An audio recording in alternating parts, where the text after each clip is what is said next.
آپ کو اتنا پتا ہے کہ انسان کا سر اور سورج دونوں کے درمیان صرف ایک ہاتھ کا فاصلہ ہوگا. کتنا؟ اتنا اوپر ہوگا سورج. آج چوتھے آسمان سے چمکتا ہے پیٹھ کی طرف سے تو کتنی دھوپ لگتی ہے. اس دن چہرے کی طرف سے چمکے گا. یہ کہانی قصہ نہیں، حضور کی حدیث ہے.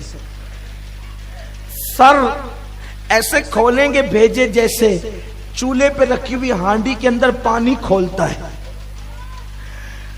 سارے انبیاء آدم علیہ السلام سے لے کے عیسیٰ علیہ السلام تک ہر نبی کہے گا نفسی نفسی، آج میری فکر مجھے ہے. اور لوگ ان کے پاس مدد کے لیے جائیں گے تو کہیں گے اذهبوا الی غیری، جاؤ کسی اور کے پاس. حضرت آدم بھی کہیں گے اذهبوا الی غیری، جاؤ کسی اور کے پاس. نفسی نفسی، آج تو مجھے اپنی فکر ہے. انبیاء کرام آج کل آپ یہ سمجھتے ہیں کہ صرف نماز پڑھ کے آپ جنتی ہو جائیں گے؟ اگر صرف نماز پڑھ کے ڈائریکٹ جنت ملے گی تو کیا آدم علیہ السلام نے نماز نہیں پڑھی؟ وہ کہیں گے نفسی نفسی. حضرت ابراہیم علیہ السلام کہیں گے نفسی نفسی. حضرت موسیٰ علیہ السلام کہیں گے نفسی نفسی. بلکہ یہاں تک کہ کعب آبار کہتے ہیں کہ یہ انبیاء اپنے گھٹنوں کو زمین پہ ٹیک کر سر سجدے میں رکھ کے کہیں گے اللہ آج ہم اپنے لیے مانگتے ہیں، کسی کے لیے کچھ نہیں مانگتے.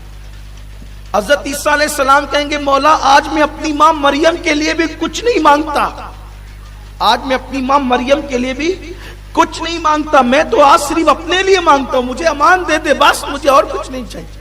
بلکہ میرے بھائیوں یہاں تک حدیث میں آیا ہے کہ ماں باپ تمنا کریں گے کہ میرے بیٹے کو اللہ جہنم میں ڈال دے اور مجھے بچا دے. میرے بدلے میرا بیٹا جہنم میں چلا جائے، میرے بدلے میری بیٹی جہنم میں چلا جائے، میرے بدلے میری بیوی جہنم میں چلا جائے، میرے بدلے میرا شوہر جہنم میں چلا جائے. یہ ہوگا وہاں نفسا نفسی کا عالم. نفسا نفسی اسی کو کہتے ہیں. قیامت کو قیامت اسی لیے کہتے ہیں وہاں کوئی کسی کا پرسان حال نہیں. لیکن قربان میرے آقا علیہ السلام کے دیوانوں، آج جس نبی سے تم نے تعلق کمزور کر لیا نا، داڑیاں مڈا کر گٹروں میں پھینکتے ہو، نکڑوں پہ چوراہے پہ بیٹھ کے گانا سن کے اس نبی کا دل دکھاتے ہو، مسجدوں کو ویران کر کے نمازوں کو ترک کر کے اس رسول پاک کے دل کو تکلیف پہنچاتے ہو. جہاں پر کوئی کام نہیں آئے گا وہاں پر میرے آقا ایسے دوڑ رہے ہوں گے جیسے ایک ماں اپنے گم شدہ بچے کو ڈھونڈتی ہے. حضور تلاش کر رہے ہوں گے میرا امتی کہاں ہے، میرا امتی کہاں ہے. اور کیا ہوگا پتہ ہے؟ محشر کا حال یہ ہے کہ فرشتے کسی کو جہنم کی ہتکڑی پہنا کر جہنم میں لے جا رہے ہوں گے. اور پتہ ہے جب کسی کو اللہ کہے گا جہنم میں لے جانے کے لیے، ایک آدھ فرشتہ اسے پکڑ کے نہیں لے جائے گا، ایک ایک آدمی پر 70 ہزار فرشتے ہوں گے جو اس کو کھینچ کر لے جا رہے ہوں گے. آج بہت آسان سمجھتے ہو زنا کرنا، آج بہت آسان سمجھتے ہو نماز چھوڑنا، شادیوں کے موقع پہ ڈی جے لگا کے ناچنا بہت آسان سمجھتے ہو. مسلمان ہو تو اس بات پہ ایمان لاؤ کہ تمہیں تمہارے گناہوں کی سزا ملے گی. قرآن کہتا ہے ان الابرار لفی نعیم وان الفجار لفی جحیم. نیکوں کو جنت ہے، پاپیوں کے لیے جہنم ہے. اور وہ بھی جہنم کی زنجیر ہتکڑی. حدیث پاک ہے میرے آقا علیہ السلام نے فرمایا کہ جہنم کی ایک کڑی، جو ہتکڑی کی ایک کڑی ایک زنجیر ہوگی. دنیا میں ابتدائی دنیا سے لے کر دنیا کے ختم ہونے تک جتنا لوہا لوکھنڈ پیدا ہوا وہ سب ایک کڑی کے اندر آ جائے گا. سوچو کتنی وزنی ہوگی وہ کڑی. جھوٹ بول کر جہنمی بن رہے ہو، مغربی تہذیب میں ڈوب کے جہنمی بن رہے ہو. وہ کڑی پہنا کر 70 ہزار فرشتے کھینچ کر لے جائیں گے. دھیان دینا، توجہ کرنا، ہتکڑی ہے اور وہ بھی کتنی بڑی، پوری دنیا بھر کا لوہا اس ایک ہتکڑی میں آ گیا ہے. اور وہ جہنم کی آگ کی بنی ہوئی ہے، لوہے کی بنی ہوئی ہے. ایسے لے جا رہے ہوں گے. اس وقت چونکہ وہ بندہ تھا گنہگار لیکن تھا مسلمان، اس نے اشامت اعمال کی بنیاد پر حضور کا دل تو دکھایا تھا، نماز چھوڑ کر دل دکھایا تھا، لیکن تھا مسلمان۔ تو وہ پلٹ پلٹ کر دیکھے، وہ ہتھکڑی پہن کر جا رہا ہوگا اور پلٹ پلٹ کر دیکھے گا، پلٹ پلٹ کر دیکھے گا۔ فرشتے کہیں گے کس کو دیکھتا ہے؟ ماں نے ساتھ چھوڑ دیا، باپ نے ساتھ چھوڑ دیا، بھائیوں نے ساتھ، کس کو دیکھتا ہے؟ وہ پلٹے گا اور کچھ نہیں کہے گا، وہ پلٹے گا۔ فرشتے کہیں گے کس کو دیکھتا ہے؟ اس میں کچھ کہنے کی ہمت نہیں ہوگی، وہ پلٹے گا۔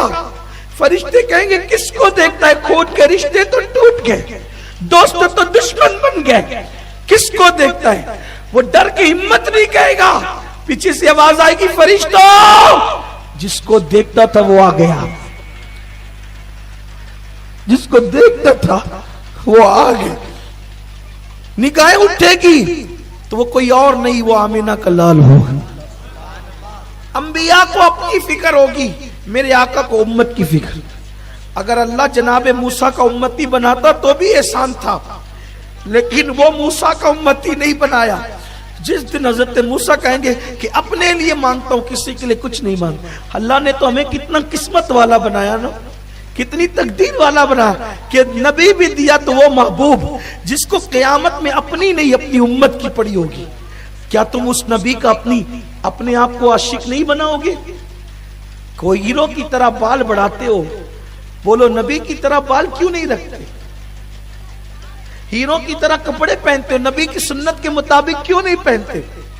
ہیرو کی طرح چلتے ہو، آقا کی سنت کے مطابق کیوں نہیں چلتے؟ آؤ حضور سے عشق کریں، حضور سے محبت کریں۔ جس کی محبت جان ایمان ہے، اپنی اولاد، اپنے دوست احباب، ان کے دلوں میں محبت رسول بھر دے، اور پھر کیا ہوگا؟ آواز آئے گی رکو، جس کو دیکھ رہا تھا وہ آ گیا۔ جب دیکھیں گے تو آمینہ کا لال ہوگا، وہ مجرم شرمسار ہوگا، شرمسار ہوگا، وہ شرم سے ڈوبا ہوگا، نگاہیں نیچی ہوگی، اس لیے کہ ہمت تو نہیں کچھ بولنے کی، لیکن پلٹ کر دیکھ رہا تھا کہ پاپی ہوں، گنہگار ہوں، بدکار ہوں، لیکن امتی تو آمینہ کے لال کا ہوں۔ بس جب وہ دیکھے گا حضور کو شرم سے سر جھکا لے گا، لیکن اس وقت بھی میرے آقا اس کو جھڑکیں گے نہیں، اس کو دھکے نہیں دیں گے، بلکہ اس کی زنجیر کو صرف دیکھ لیں گے تو حضور کی نگاہ کا یہ معجزہ دنیا دیکھے گی کہ اتنی بڑی زنجیر حضور کے دیکھنے کی وجہ سے کٹ کر کے زمین پہ گر جائے گی، اسے آزاد کر دیا جائے گا۔ آقا فرمائیں گے چھوڑو یہ میرا ہے۔ فرشتے خدا کی طرف دیکھیں گے، وہ اللہ جو سمتوں سے پاک ہے، اللہ فرمائے گا دیکھتے کیا ہو، جو میرا محبوب کہتا ہے وہی کرو، کیونکہ وعدہ کیا ہے حبیب تجھے اتنا دیں گے کہ تو راضی ہو جائے گا۔ آج اس کی رضا کے لیے جنت عطا کی جاتی۔ سبحان اللہ، یہ حبیب کی شان ہے، یہ آقا کی شان ہے۔ اس نبی سے دل نہیں لگاؤ گے، سب سے پیار کرتے ہو، ان سے کیوں پیار نہیں کرتے؟ جو تمہاری دنیا میں بھی مفید ہے، جو تمہاری قبر میں بھی مفید ہے، جو تمہاری حشر لوگوں کی زبانیں پیاس سے لٹک رہی ہوگی سینے پہ، حضور اپنے ہاتھوں سے جامع کوثر پہ۔ سبحان اللہ، یہ کہانی قصہ نہیں، حضور کی حدیث ہے۔ آپ جان میزان پر ترازو جو ہوگا نا، ترازو جن کی نیکیاں کم ہوگی، حضور اپنی نیکیاں ڈال کر اس کا پلڑا وزنی بنا رہے ہوں گے۔ سبحان اللہ۔ ابھی قاری صاحب نے پڑھا نا تو مجھے محشر یاد آیا۔ جب یہ سب ہو رہا ہوگا، حضور کسی کو جام پلا رہے ہوں گے، حضور فرماتے ہیں قیامت میں اتنا مصروف رہوں گا، آپ تھک تو نہیں گئے نا؟ ذرا ہاتھ اٹھا کے بتائیں تھک تو نہیں گئے؟ میں بولوں کہ نہیں بولوں؟ بولوں؟ ہاں جی جی سنیے، اصل میں جانتا ہوں عشق کی بات ہو رہی ہے، تو آپ حضرات جو وہ سست تو نہیں ہوئے ہیں، آپ حضرات البتہ ڈوب ضرور گئے ہیں، اس لیے آپ کی آواز نہیں نکل رہی ہے، لیکن میں کوئی مطالبہ نہیں کرتا۔ حضور فرماتے ہیں میں اتنا مصروف رہوں گا اس دن، اتنا بیزی رہوں گا اس دن کہ میری چادر بھی گر جائے گی تو مجھے اٹھانے کی فرصت نہیں ہوگی۔ میری چادر بھی اگر گر جائے گی تو مجھے اٹھانے کی فرصت نہیں ہوگی۔ کیوں؟ حضور کیا مصروفیت ہوگی آپ کو؟ تو پیاسوں کو پانی پلا رہے ہوں گے جام، سبحان اللہ سبحان اللہ کسی کا پلڑا بھاری کرا رہے ہوں گے، نیکیاں ڈال ڈال کے وزنی بنا رہے ہوں گے نیکیوں سے، اور کوئی پلسرات سے گزر رہا ہوگا لڑکتے ہوئے تو رب سلیم کہہ کر کے اس کو پار لگا رہے ہوں۔ سبحان اللہ سبحان اللہ سبحان اللہ۔ قاری صاحب نے پڑھا تو میں نے سوچا کہ کسی کو پلا رہے ہیں، کسی کو بچا رہے ہیں، کسی کا نام اعمال وزنی بنا رہے ہیں، لیکن میں تو سب سے زیادہ گنہگار ہوں ان کی امت میں، میرا کیا ہوگا؟ تو مجھے جب یاد آیا تو وہ مقطع انہوں نے پڑھا کہ مجھ پہ محشر میں سبحان اللہ سبحان اللہ۔ نصیر ان کی نظر پڑ ہی گئی۔ اتنے ہنگاموں میں، اتنے اچھے اچھوں میں، کہیں کسی کونے کاپڑے میں ہم بھی پڑے ہوں گے جرموں کی وجہ سے، اس لیے کہ اچھے تو ہیں نہیں، نہ اپنے اعمال کا کیا ٹھکانا، عمل نیک کیا بھی تو چھپانے نہ دیا، نفس بدکار نے دل پر یہ قیامت توڑی، عمل نیک کیا بھی تو چھپانے نہ دیا۔ کہیں ہم بھی پڑے ہوں گے تو کہا کہ مجھ پہ محشر میں نصیر ان کی نظر پڑ ہی گئی، کہنے والے اسے کہتے ہیں خدا کا کرنا، سبحان اللہ۔ اور وہ کوئی غافل